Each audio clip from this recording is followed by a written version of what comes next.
Diyos, kayong gawa niya, umawit ng bagong kanta. Purihin ang Diyos, kayong anghel niya, hipanin niyo ang trumpeta. Araw at gabi, sambahin niyo ang Diyos, bituin nagninig. Sambahin niyo ang Diyos, dagat, bundok, halaman at hayop, purihin niyo ang Diyos. Purihin ang Diyos, kayong gawa niya, gumawit ng bagong kanta. Purihin ang Diyos, kayong anghel niya, hipanin niyo ang trumpeta.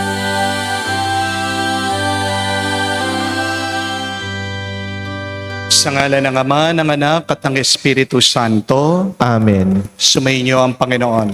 At sumayo rin. Mga kapatid, sa araw na ito, ating ginugunita ang banal na kapistahan ni San Ezequiel Moreno. Isa siyang Kastilang misyonaryo, Agustinian Recollect, na na-assign dito sa Pilipinas. Siya po ay nagpahayag ng mabuting balita, nagturo sa mga bayan doon sa Mindoro, sa Batangas. Pero ngayon, siya po ay hinirang bilang patrono pintakasi na mga may sakit sa kanser. Dahil nung nabubuhay po si San Ezequiel Moreno, nagkaroon din po siya ng kanser sa kanyang ngala, cancer of the palate. Pero hindi naging hadlang ang kanyang sakit para tumigil sa pagpapahayag ng mabuting balita. Si San Ezequiel Moreno po ay naging simbolo ng pag-asa ng napakaraming tao. At isa po ako sa magpapatotoo na mabisa ang kanyang panalangin. Dahil sa araw po ito, dapat wala na ako. 2 years ago, ako po ay nadulas sa banyo. Akala ko po, ako'y patay na. Pero pagkakita ko, wala akong nabaling buto, hindi po ako nasugat, hindi nabagok ang aking ulo. Ito po ay dahil sa panalangin ni San Ezequiel Moreno, dahil niyaya nila ako noon na magnovena, na magmisa sa simbahan ni San Ezequiel Moreno. Ang mga santo ay mga kaibigan natin. Ang mga santo ay gabay natin mas malapit sa Diyos. Na sibol na pinagmumulan ng ating pagpapala, buhay at buhay walang hanggan. Kaya purihin natin ang Diyos dahil sa kanila at naway sa kanilang panalangin, mas mapalapit pa tayo muli sa Panginoon. Sa mga pagkakataon na kung saan sinayang natin ang halimbawa, ang dasal ng mga banal, tayo'y magpakumbaba, hilingin natin muli ang awa, pagpapatawad ng Diyos, para minsan pa tayo'y makitang karapat dapat makatanggap sa mga banal na misteryo. Inaamin ko Sa makapangyarihang Diyos at sa inyo mga kapatid, na lubha akong nagkasala sa isip, sa salita, sa gawa, at sa aking pagkukulang. Kaya isinasamo ko sa mahal na Birheng Maria, sa lahat ng mga anghel at mga banal, at sa inyo mga kapatid, na ako'y ipinalangin sa Panginoong ating Diyos. kawan tayo na makapangyarihang Diyos, patawarin tayo sa ating mga kasalanan, at patnubayan tayo sa buhay na walang hanggan. Amen. Panginoon, kaawaan mo kami. Panginoon, kaawaan mo kami. Kristo, kaawaan mo kami. Kristo, kaawaan mo kami. Panginoon, kaawaan mo kami. Panginoon, kaawaan mo kami. Manalangin tayo.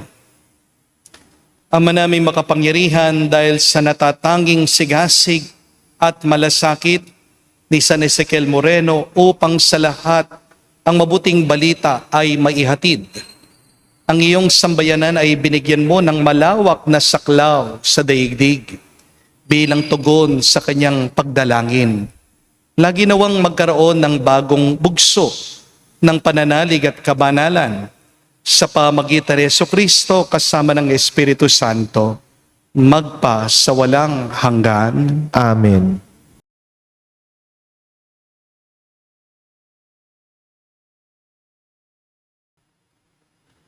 Pagbasa mula sa aklat ni Propeta Ezekiel.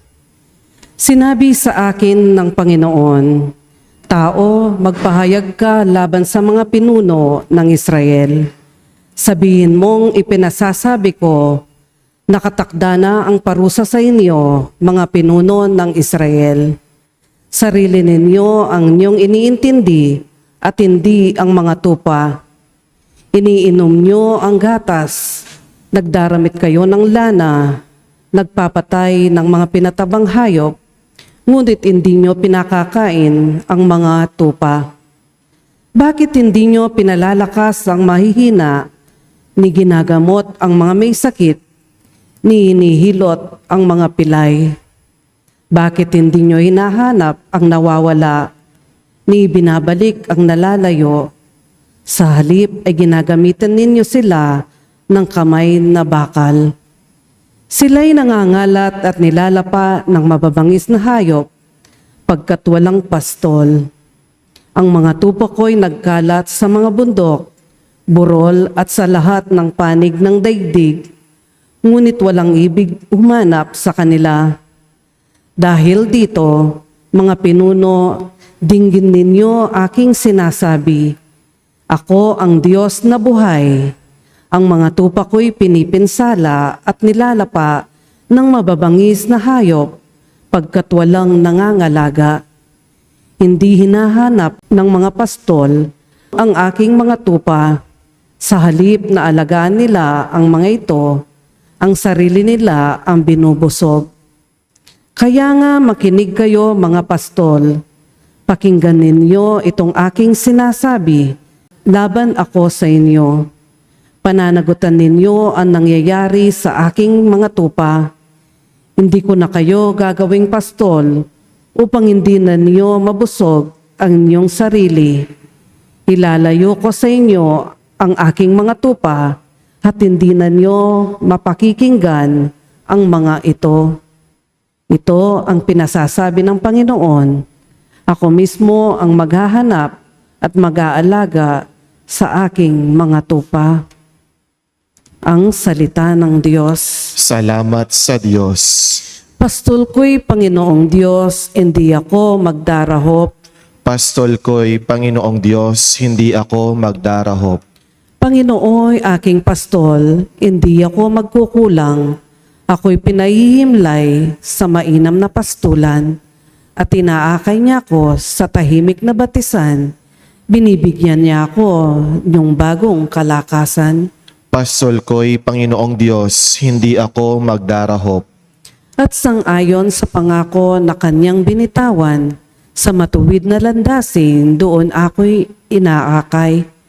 Kahit na ang daang ito'y tumatahak sa karimlan, hindi ako matatakot pagkat ika'y kaagapay, ang tungkod mo at pamalo, ang gabay ko at sanggalang. Pastol ko'y Panginoon Diyos, hindi ako magdarahop. Sa harapan na lingkod mo, ikaw ay may handang dulang. Ito yung ginagawang nakikita ng kaaway. Nalulugod ka sa akin na ulo ko ay langisan at pati na ang kalis ko ay yung pinaaapaw. Pastol ko'y Panginoong Diyos, hindi ako magdarahop. Tunay na ang pag-ibig mo at iyong kabutihan. Sa saakit tataglayin habang ako'y nabubuhay. Doon ako sa templo mo, lalagi at mananahan. Pastol ko'y Panginoong Diyos, hindi ako magdarahop.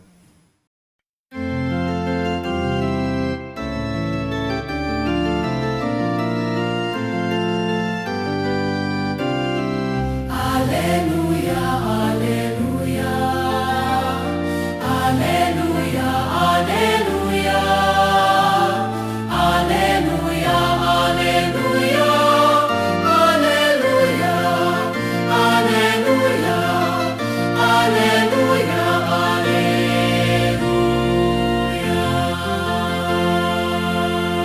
Buhay ang salita ng Diyos, ganap nitong natatalos tanang ating niloloob. Sumainyo ang Panginoon. At sumayo rin, Ang mabuting balita ng Panginoon ayon kay San Mateo. papuri sa iyo, Panginoon. Nung panong yun, sinabi ni Jesus sa kanyang malagad, ang talinghagang ito. Ang paghahari ng Diyos ay katulad nito. Lumabas ng umagang-umaga ang may-ari ng ubasan upang humanap ng mga manggagawa. Na magkasundo na sila sa upa ng 1 denaryo, maghapon, sila'y pinapunta niya sa kanyang ubasan. Lumabas siya muli ng mag-ikikasyam na umaga at nakakita siya ng iba pang tayo-tayo lamang sa liwasang bayan. Sinabi niya sa kanila, pumaroon din kayo at magtrabaho sa aking ubasan. At bibigyan ko kayo ng karampatang upa. At pumaroon nga sila. Lumabas naman siya na mag-iikalabandalawa ng tanghali at mag-iikatlo ng hapon. At gayon din ang ginawa niya. Na mag-iikalima na ng hapon, siya'y lumabas uli. At nakakita pa ng iba, wala ring ginagawa. Sinabi niya sa kanila, bakit kayo tayo-tayo lang dito sa buong maghapon? Wala pong nagbigay sa amin ng trabaho, sagot nila. At sinabi niya, kung gayon pumaroon kayo at gumawa sa aking ubasan. Pagtakip silim, sinabi ng may-ari ng ubasan sa kanyang mga katiwala, tawagin niyo ang mga manggagawa at sila'y upahan. Magmula sa huli hanggang sa buong araw nagtrabaho. Ang mga nagsimula ng mag-ikalima ng hapon ay tumanggap ng tig-1 denaryo. At nang lumapit ang mga nauna, inakala nilang tatanggap sila ng higit doon. Ngunit ang bawat isa'y tumanggap din ng tig-1 denaryo. Pagtanggap nito, nagreklamo sila sa may-hari ng ubasan. Sinabi nila, 1 oras lang pong gumawa ang mga huling dumating. Samantalang maghapon kaming nagpagal at nagtiis sa nakakapasong init ng araw. Bakit po ninyo kami pinagpara-pareho ng upa? At sinabi niya sa kanila, kaibigan, hindi kita dinaya. Hindi ba't nagkasundo tayo ng 1 denaryo? Kunin mo ang ganang iyo at umalis ka na. Maano naman kung ibig kong upahan ang nahuli ng tulad ng upa ko sa iyo? Wala ba akong karapatang gawin ng aking maibigan sa ari-arian ko? O naiinggit ka lang sa aking kabutihang loob? Kaya't ang nahuhuli ay mauuna at ang nauuna ay mahuhuli. Mga kapatid, ang mabuting balita ng ating Panginoon. Pinupuri ka namin, Panginoong Hesukristo. Magandang araw po muli sa inyong lahat. Magandang araw po, Father. Welcome po sa ating banal na misa. Ano po sa tingin niyo ang unang hakbang para magtagumpay ka sa buhay? What is the first step for you to succeed in life? Marami po ang magsasabi, Father, kailangan mangarap ka. Tama po. Meron pong iba ang magsasabi, kailangan mag-aral ka, Father, kailangan ng magandang edukasyon. Tama rin po. At marahil meron din po magsasabi na, Father, kailangan magtiwala ka sa Diyos. Mas tama po. Pero alam niyo po ba, bago mangyari lahat ng yan, may isang napakasimpleng hakbang. Madalas minamaliit natin, kaya hindi tayo nagtatagumpay sa buhay. Ang unang hakbang para magtagumpay ka ay magpakita ka. Pumunta ka. Manatili ka. Remember this. You have already won half of the battle the moment you show up. The first step to succeed in life is just to show up. Meron nga po nagsabi that 80% of success is simply just showing up. Marami po ang nabibigo hindi dahil mahina sila. Marami ang nabibigo dahil hindi sila dumating. Hindi sila sumipot. Hindi sila bumangon. Hindi sila lumaban. Amen? Kaya nga, ito po ang napakagandang mensahe, paalaala ng ating ebanghelyo ngayon. Sa talinghaga ng mga manggagawa sa ubasan, hindi ko po alam kung napansin nyo, paulit-ulit daw po lumabas yung may-ari. Lumabas siya ng alas 9, alas 12, alas 3, hanggang alas 5 ng hapon.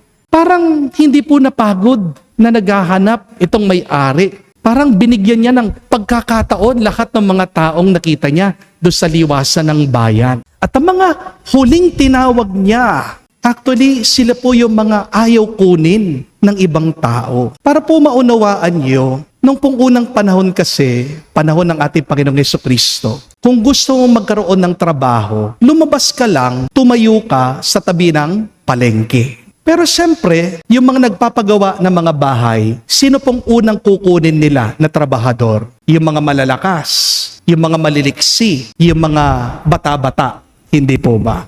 Sino po yung mga natitira kadalasan bandang huli? Yung mga mahihina, yung mga matatanda, yung mga hindi na mabilis pumilos. Pero pansin niyo po, kung anong ginawa ng mga trabahador, kahit na walang kumukuha sa kanila, hindi pa rin sila umuwi. Hindi sila sumuko. Nandun pa rin sila. Umaasa na may kukuha sa kanila. Tang mabuting balita, dahil nanatili sila, natagpuan sila ng may-ari. At dahil natagpuan sila, pinagtrabaho sila. At dahil pinagtrabaho sila, pinagpala sila. Mga kapatid, kung alas 12 pa lang po umuwi na itong mga taong ito dahil disappointed sila, dahil nalungkot sila, makikita po ba sila ng may-ari? Hindi po. Di po ba? Kung sinabi nila, ayoko na, wala nang pag-asa, wala na akong chance, magkakaroon po ba sila ng sweldo? Hindi po. Hindi po ba? Ang himala ay dumating dahil nanatili sila. Kaya tandaan niyo po yan. Hindi ka pagpapalain kung wala ka dun sa tamang lugar ng biyaya. You have to stay put in that place for God to find you. Halimbawa po, paano ka matututo kung absent ka palagi sa klase? Paano lalaki ang negosyo mo kung ayaw mo naman buksan yung tindahan mo araw-araw? Paano kayo magmamahala ng mabuti ng asawa mo? Kung iba naman yung ka-text mo, iba yung kausap mo. Marami pong asawa, hindi naman po naghahanap ng mga mamahaling regalo eh. Ano pong gusto ng misis sa mga mister? Yung present lang siya, hindi po ba? Yung nakikinig lang siya, yung tinitignan siya. Kaya nga ang tawag natin dyan, presence. Dahil minsan, your presence is the greatest present that you can give. Amen? At paano lalalim yung pananampalataya mo kung palagi ka naman absent sa misa? Di po ba? Minsan yung iba sa atin, physically present sa simbahan, pero mentally absent. Minsan nandyan yung katawan mo, mukha kang nakikinig, pero ang totoo, nasan yung isip mo? Paligoy-ligoy, lumilipad. Hindi po ba? Meron mga tao, nagrereklamo sa Diyos, sinasabi, Lord, bakit ang layo-layo mo sa akin? Sa totoo lang, sila yung hindi palagi nagpapakita sa Diyos. Hindi po ba? Si Lord, ang Diyos, hindi naman nawawala. Tayo ang madalas lumalayo sa Diyos. Amen? May nabasa po ko, napakagandang payo, galing po sa mga psychologists. Ang tawag po nila dito ay the 2-minute rule. Kapag nahihirapan ka daw sa simula, huwag kang mag-iisip na gawin mo yung bagay na yon ng 2 oras. Ano man ang gusto mong gawin, simulan mo lang at tapusin mo ng 2 minuto. Halimbawa, gusto mo magbasa, gawin mo lang 2 minutes. Gusto mo mag-exercise, gawin mo 2 minuto lang. Gusto mo magdasal, umpisan mo 2 minuto lang. Ang mahalaga kasi ay yung pakita ka lang. Meron pong isang halimbawa dyan, isa pong lalaki. nakapag-lose po ng 100 pounds. Pagkataba-taba no po lalaki. Ano pong ginawa nitong lalaki? Bakit nangayayat siya, pumayat siya? Paano po siya nagsimula? Hindi po siya agad nagbuhat ng mga mabibigat na weights.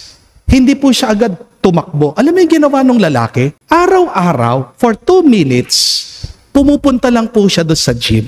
Wala pong mintis. 2 minutes, pupunta siya doon sa gym.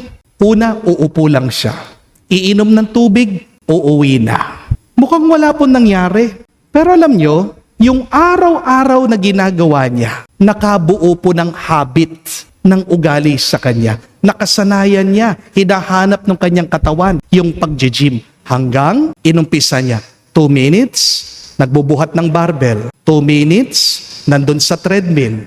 2 minutes, weightlifting. 2 minutes, walking. Yun po yung nakapagbago sa buhay niya. Mga kapatid, hindi po intensity ang nakakapagbago sa atin. Consistency. Kaya tandaan niyo po, consistency beats intensity every time. Kapag araw-araw kang bumabalik dun sa sugat mo, huwag kang magtataka. Bakit? Napakabigat ng puso mo. Kapag araw-araw ka sa sugalan, huwag ka rin magtataka. Bakit puno ka ng utang? Kung araw-araw ka sa inuman, huwag ka magtataka. Bakit may sakit ang liver mo? Kung araw-araw, binabalik mo na lang yung iyong lungkot, yung iyong inggit, yung iyong galit, huwag ka magtataka. Bakit hindi ka sumasaya? Pero, kung araw-araw ka nagpapakita sa Diyos, kung araw-araw ka nagsisimba, kung araw-araw ka nananalangin, at kung araw-araw ka nagpapasalamat, unti-unti, hindi mo man mapapansin, binabago ka ng Diyos. Mga kapatid, baka pagod ka na, baka wala ka ng gana, baka pakiramdam mo walang nangyayari sa buhay mo, huwag kang agad uuwi. Huwag kang agad susuko. Magpakita ka pa rin. Kahit na wala ng tuwa sa puso mo, magpakita ka pa rin. Kahit wala ka nakikitang resulta, magpakita ka pa rin. Parang huli na ang lahat, magpakita ka pa rin. Dahil tandaan mo, hindi mo alam kung anong oras dadaan ang Panginoon dyan sa ubasan ng buhay mo. At baka ang araw na gusto mo nang sumuko, yan pala yung araw na magpapakita, magbibigay ng biyaya ang Diyos. Sayang, kaya huwag ka susuko, magpatuloy ka pa rin. Huwag kang aalis, magpakita ka, show up, and be present. At kapag ginawa mo yun, makakasiguro ka, God will also show up to bless you in your life. Kapag dumating ang Diyos, hindi ka niya pauuwiin ng walang biyaya. Pagpapalain ka niya ng higit sa iyong inaakala. Kaya sa banal na misang ito, tayo magpatulong sa Diyos. Palakasin tayo sa gitna ng ating mga pagsubok na gabayan niya tayo. Magpakita, tulungan niya tayo at dalhin niya tayo sa tamang lugar ng ating pagpapala. Amen. Tumayo po tayo at ialay po natin sa Diyos ang ating mga dasal at panalangin. Ang pamamaraan ng Diyos ay hindi tulad ng sa atin, dahil ang kanyang katarungan at kagandang loob ay higit pa sa ating turing at sukat. Lumapit tayo sa kanya habang nananalig na pakikinggan niya tayo at hindi bibiguin.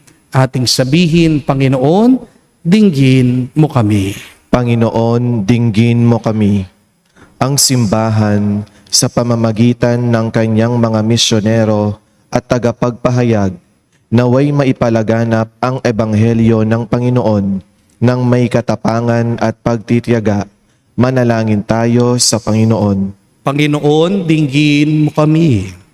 Tayo naway makapaglingkod sa Panginoon at sa isa't isa nang walang hinihintay na merito at gantimpala, at sa halip gawin lamang ito ng may kabutihan mula sa ating mga puso. Manalangin tayo sa Panginoon. Panginoon, dinggin mo kami. Ang mga walang trabaho, naway dagling makatagpo ng kanilang hanap buhay. Manalangin tayo sa Panginoon. Panginoon, dinggin mo kami. Ang mga may sakit at mga nagdurusa, naway masiyahan sa kalinga at unawa ng kanilang pamilya at mga kaibigan. Manalangin tayo sa Panginoon. Panginoon, dinggin mo kami. Ang mga nagtitiyagang mamuhay ng mabuti sa mundong ito at na mayapa, naway makatanggap ng gantimpala sa makalangit na kaharian ng Diyos. Manalangin tayo sa Panginoon. Panginoon, dinggin mo kami. Sa katahimikan po ng ating puso, sabihin natin sa Diyos ang ating mga personal na pangangailangan. Panginoon naming Diyos, pagkumbaba kaming naglilingkod sa iyo sa abot ng aming makakaya na walang hinihiling na kapalit. Naniniwala kami na sa piling ka namin at pinibiyayaan mo kami ng mabubuting bagay dahil sa iyong Ama na si Jesus, aming Panginoon. Amen.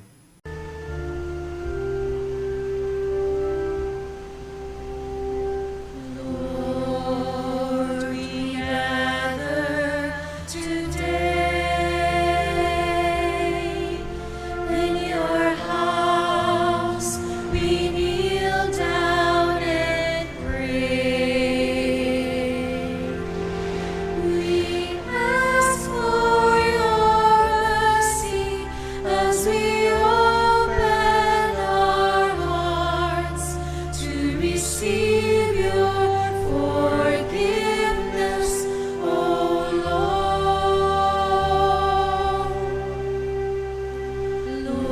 Lord, we lift up to you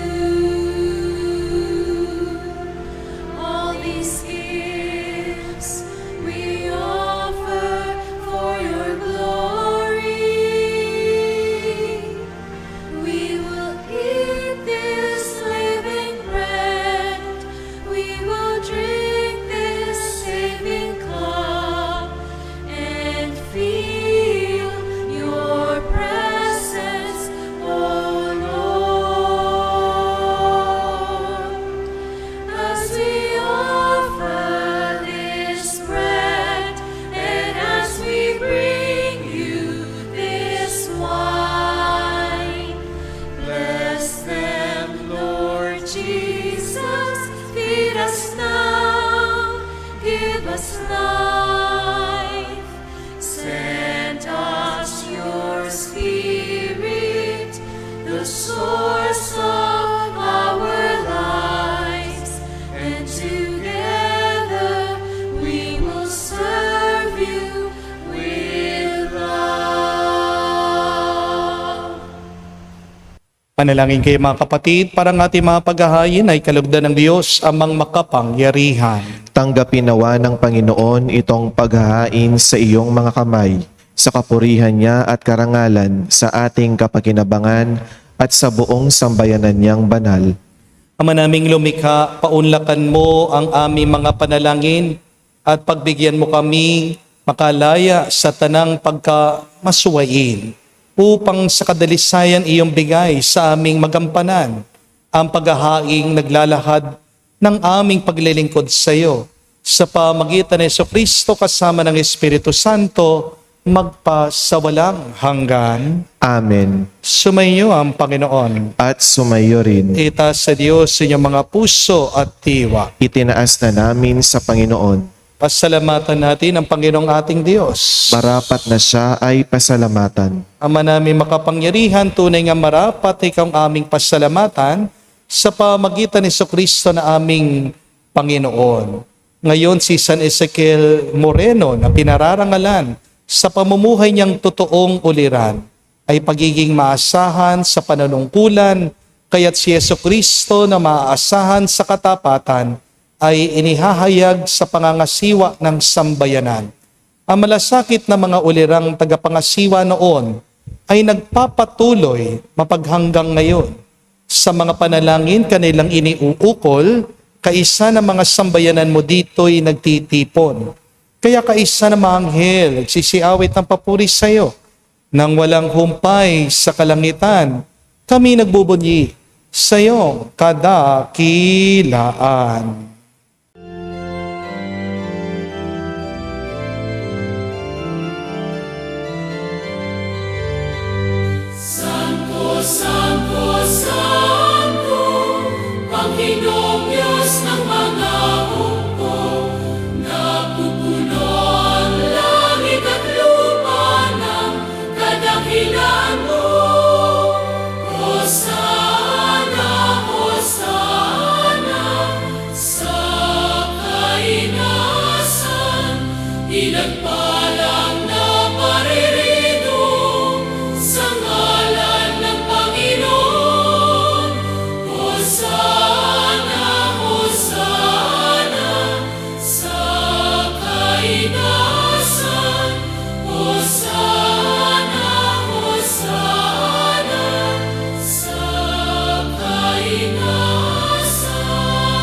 Ama naming banal, ikaw ang bukalan tanang kabanalan.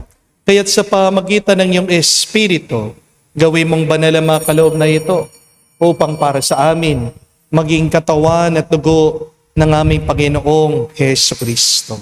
Bago niya pinagtiis ang kusang loob na maging handog, hinawakan niya tinapay, pinasalamatan kanya, pinaghati-hati niya iyon, minabot sa kanya malagad at sinabi, tanggapin ninyong lahat ito at kanin. Ito ang aking katawan na ihahandog para sa inyo.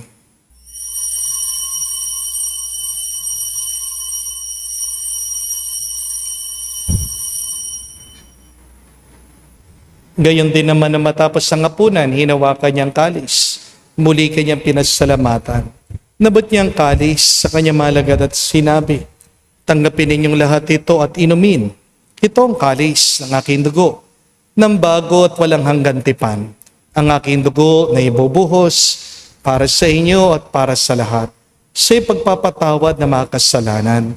Gawin ninyo ito sa pag-alaala sa akin.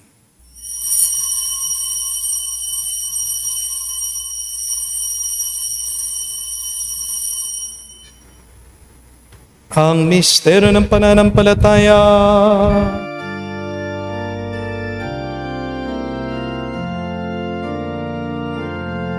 Si Kristo ay namatay.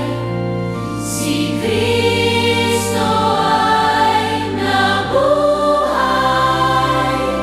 Si Kristo ay babalik sa wakas,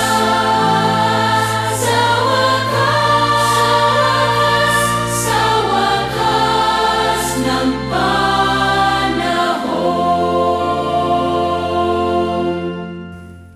Ang mga ginagawa namin ngayon ng pag-alaala sa pagkamatay, muling pagkabuhay ng iyong anak, kaya tinialay namin sa iyong tinapay nagbibigay buhay at ang kalis na nagkakaloob ng kaligtasan. Kami nagpapasalamat dahil kami iyong minarapat na tumayo sa harap mo para maglingkod sa iyo. Sinasamo namin kami magsalo-salo sa katawan at dugo ni Kristo ay mabuklod sa pagkakaisa sa pamagitan ng Espiritu Santo. Ama, lingapin mong iyong simbahan, laganap sa buong digdig. Puspusin mo kami sa pag-ibig. Kay San Leon ang aming Santo Papa, si Florentino aming Arsobispo, at ng Tanang Kaparian. Alalahanin mo rin ang aming mga kapatid na nahimlay may pag-asang sila'y muling mabubuhay. Gayon din naman lahat ng mga pumanaw. Kawan mo't sila't patuloyin sa iyong kaliwanagan. Kawan mo't pagindapatin kaming lahat, makasalo sa iyong buhay na walang wakas. Kaisa na mahal na Birhen Maria, Ina ng Diyos. Kaisa ni San Jose ang kanyang malwalhating esposo. Kaisa ng mga apostol, lahat ng mga banal, si San Ezekiel Moreno na namuhay dito sa daigdig na kalugod-lugod sa iyo. May pagdiwang nawa namin ang pagpupuri sa ikararangal mo sa pamagitan ng iyong anak, aming Panginoong Heso Kristo. Sa pamamagitan ni Kristo, kasama niya at sa Kanya, ang lahat ng parangal at papuri ay sa iyo, Diyos Ama, makapangyarihan, kasama ng Espiritu Santo, magpasawalang hanggan. Amen. Amen.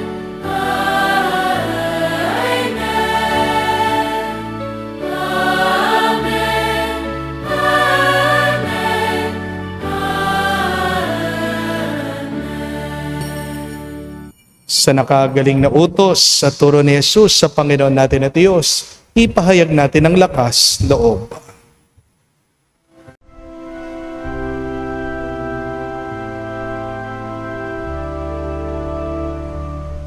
Ama namin, sumasalangit ka, sambahin ang ngalan mo, mapasa amin ang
Hinihiling namin kami, Diyos, sa lahat na masama pagkalooban ng kapayapaan araw-araw, ligtas sa kasalanan, ilayo sa lahat ng kapahamakan, samantalang aming pinanabikan ang dakilang araw ng pagpapahayag ng tagapagligtas naming si Hesu Kristo. Sapagkat iyo ang kaharian at ang kapangyarihan at ang kapurihan magpakailanman. Amen. Panginoong Hesu Kristo, sinabi mo sa mga apostol, kapayapaan ang iniiwan ko sa inyo, ang aking kapayapaan binibigay ko sa inyo. Tunghayan mo ang aming pananampalataya at huwag ang aming pagkakasala. Pagkalooban mo kami ng kapayapaan at pagkakaisa ayon sa iyong kalooban, kasama ng Espiritu Santo, magpa sa walang hanggan. Amen. Kapayapaan ng Panginoon ay laging sumainyo. At sumayo rin. Magbigayan po tayo ngayon ng kapayapaan sa bawat isa. Peace with you po. Kapayapaan po sa inyong lahat.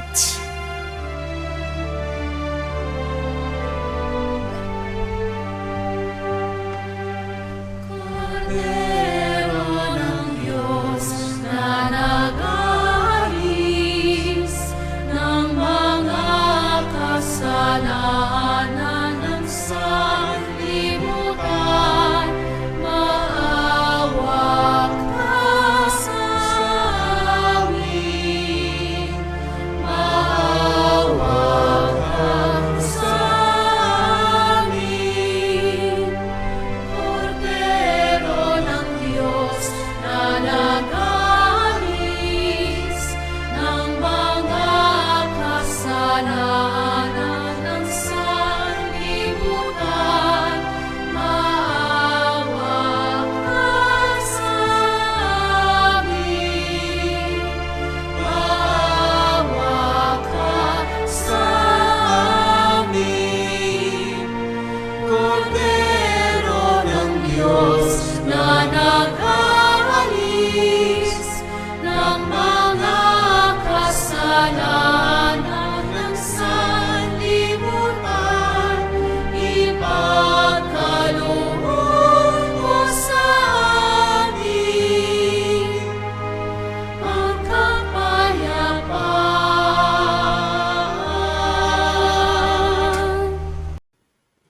Mga kapatid, naririto ang ating Panginoong Jesucristo, ang Kordero ng Diyos. Siya nag-aalis sa mga kasalanan ng sanlibutan. Mapalad tayong lumalapit sa piging ng Kordero. Panginoon, hindi ako karapat-dapat na magpatuloy sa iyo, ngunit sa isang salita mo lamang ay gagaling na ako.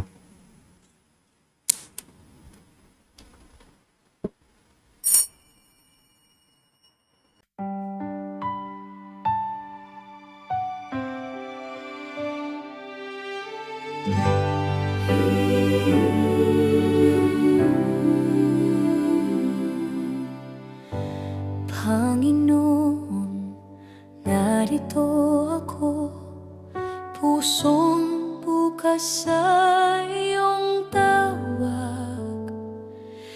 Sa bawat hakbang ng aking buhay, ikaw ang ilaw at aking gabay.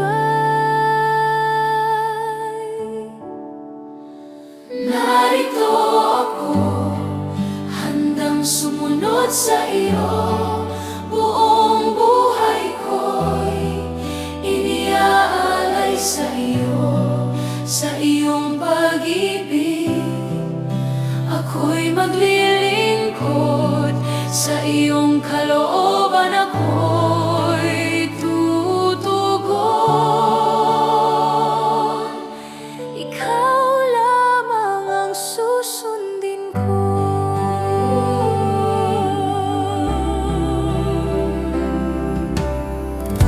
Kapag mahina ang aking loob, ikaw ang lakas na aking sandigan.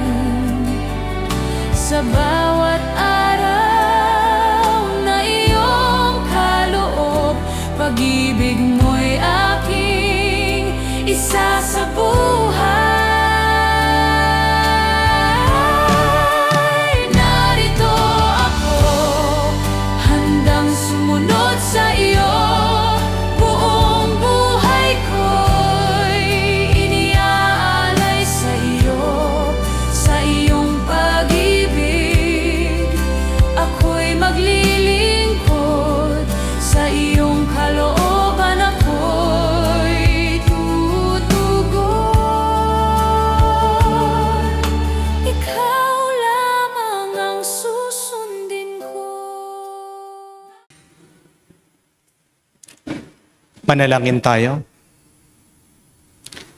Ama namin mapagmahal, ang pagsasalo namin sa banal na pakikinabang ay magpalakas nawa sa aming pananampalataya na itinuro sa mga apostol at pinagmalasakitang ipalaganap ni San Ezekiel Moreno sa pamagitan ni Jesucristo kasama ng Espiritu Santo magpa sa walang hanggan. Amen.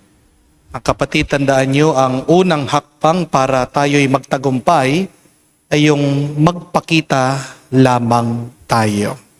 The first step to succeed in life is just to show up. Saan ka kailangan magpakita ngayon sa iyong buhay? Alam ko, madalas nasisiraan tayo ng loob kasi palagi tayong nakatingin doon sa bunga, sa resulta. Pero dapat ang tingin natin ay palagi doon sa nagbibigay ng bunga, ang Diyos. Talagang titigil ka dahil hindi naman lahat otomatiko na makikita mo uusbong yung bunga ng iyong kapaguran. Pero kung magtsatsaga ka, kung magpupursige ka, kung magpapatuloy ka, at kung naniniwala ka na darating din ang tamang panahon na ikaw ay pipiliin ng Diyos, yan ang magbibigay sa iyo ng pag-asa. So keep showing up. Show up in your relationship, kahit na minsan nagiging malamig na ang iyong feelings sa bawat isa. Show up in your check-up. Show up in your medical procedure. Alam ko po, yung mga iba sa inyo, nagpapakimo, nagpapadialysis, pagod na, pero kung titigil ka, masiiksi ang buhay mo. Di po ba? Yung mga nag-aaral sa inyo, mga nagbo-board exam, show up. Pakita ka sa classroom, sa iyong pag-aaral. Dahil kapag ikaw ay nandun sa tamang lugar, dadaan din ng Diyos, makikita ka niya, at diyan kanya pagpapalain ng sobra-sobra. Sumainyo ang Panginoon. At sumayo rin. At kayo basbasa ng Diyos, makapangyarihan sa lahat, sa ngalan ng Ama, ng Anak, ng Espiritu Santo. Amen. Ang ating misa ay natapos na, humayo kayo sa kapayapaan ni Kristo. Salamat sa Diyos.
Ezekiel.